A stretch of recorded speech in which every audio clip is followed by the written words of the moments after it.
Hey everybody, it's Cam Protectanian. Today we have a review of the Samsung Galaxy Note. This is a brand new device from Samsung. It's got a lot of attention because it has a massive 5.3-inch screen. It also has a dual-core 1.4 GHz processor. It has quad-band GSM and HSPA, so that means you can use it on either T-Mobile or AT&T bands for both 3G data and 2G Edge, so very awesome phone from that perspective.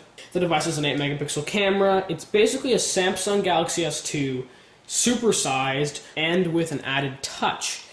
It's called the Note because you can draw on the device, and there is an entire suite of apps that have been made by some third parties for it too, and it's pressure sensitive, and it's a Wacom tablet, and that is what it's really all about.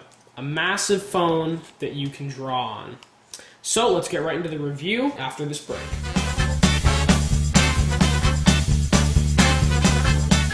We'll start off by taking a look around the device, seeing, what I think of just like in-hand experience. So we can see, we'll just turn off the screen there, and we'll just go across the entire front. So on the bottom, you have the home button and two touch-sensitive buttons, menu and back. No search button. You can hold this to do the search function though, so pretty cool that way. I actually do not like the search button, and ice cream sandwich has done away with it, so this will be a perfectly ready ice cream sandwich device, and Samsung has promised it will get ice cream sandwich next year. At the top, you have the earpiece, the camera, proximity light sensor, Samsung logo. In the middle, 5.3-inch HD AMOLED display, resolution of 1280 by 800. We'll just give you guys a bit of a zoom in to see what kind of pixels. So I can't get any closer than that, but you should be able to see very high pixel resolution and an incredibly bright and vivid screen. Color saturation and tone do seem pretty good. Also, viewing angles, very good as well. So overall, the screen is incredible. So that's the front of the device. On this side of the device, power button, nothing too special. The rest of it is clean. It's good they have the power button on the side here because it'd be very impossible to reach up to the top. This side of the device, volume up, down, nothing. The rocker does work well.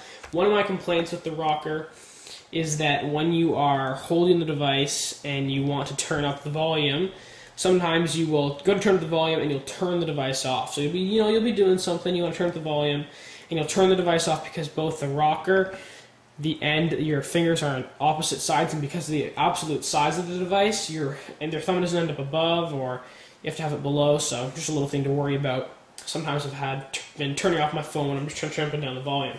So other rest of the side is clean. At the top, 3.5mm headphone jack, and there's a microphone if you can see it. Back, 8-megapixel camera, 1080p video.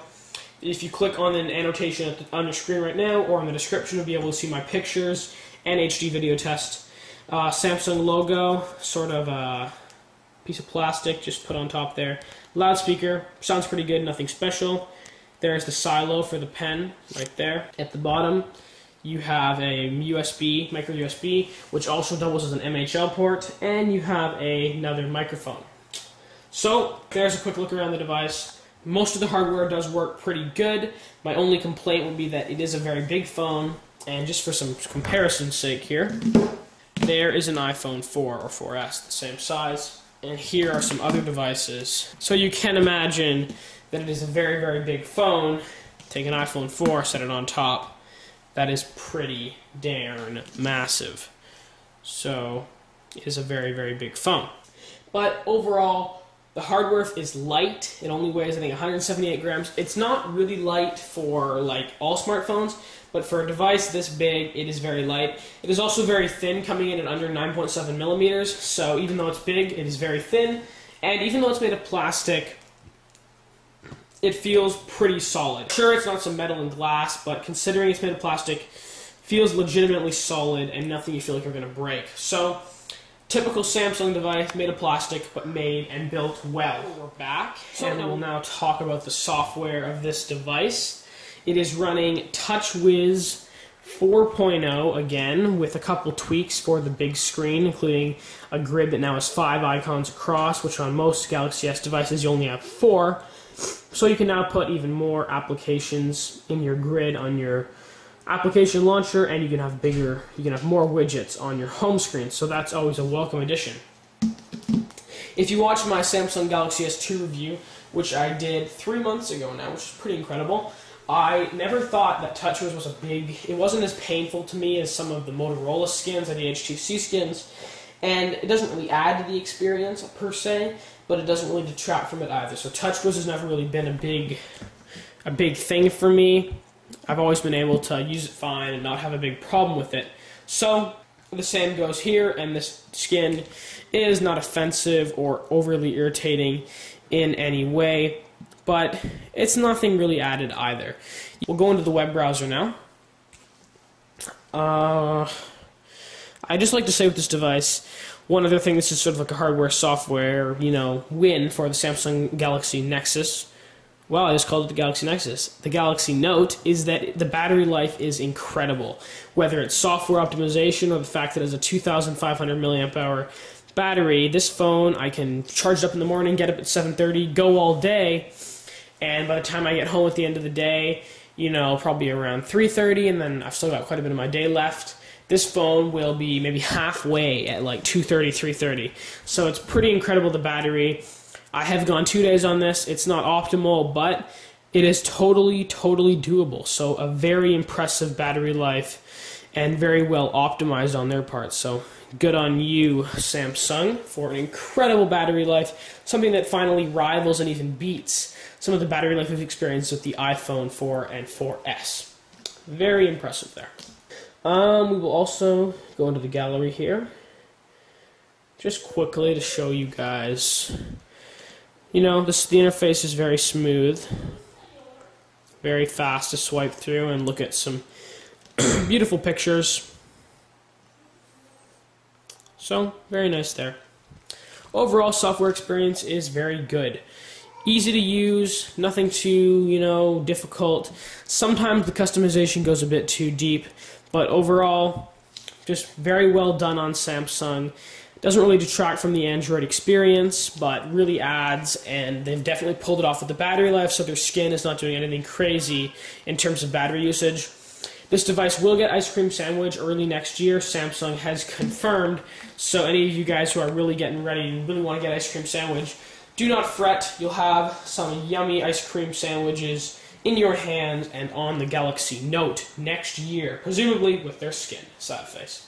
If you're wondering about the S Memo and S Pen on the Galaxy Note, just click on your screen right now, click on the annotation at the top or in the description if you're on a mobile device, and you'll be able to check out my video showing off the S Pen. Now I will conclude and tell you if I think you should buy this device. So this is a solid phone. A really good device. It's going to get Ice Cream Sandwich. The real problems right now for it are it's too big for some people. It's bad for one-handed use. You can see I'm trying to reach on the other side. I can't do it.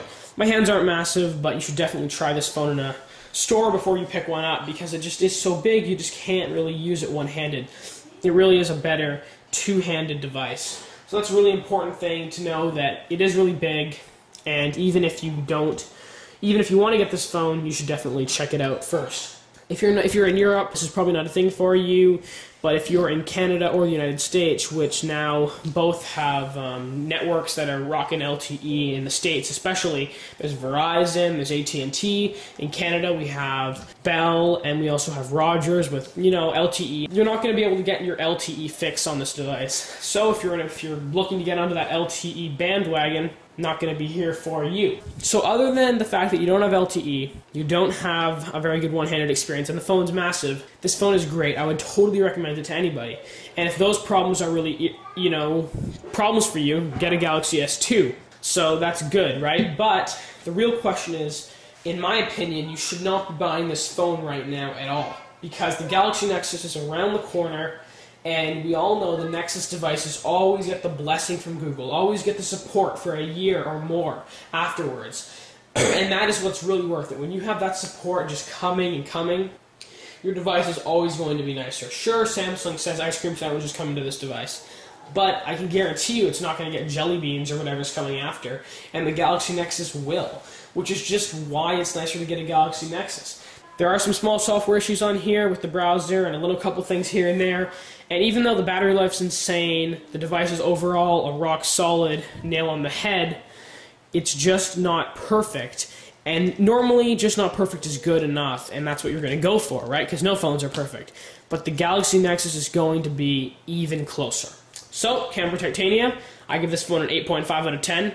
Adios, amigos.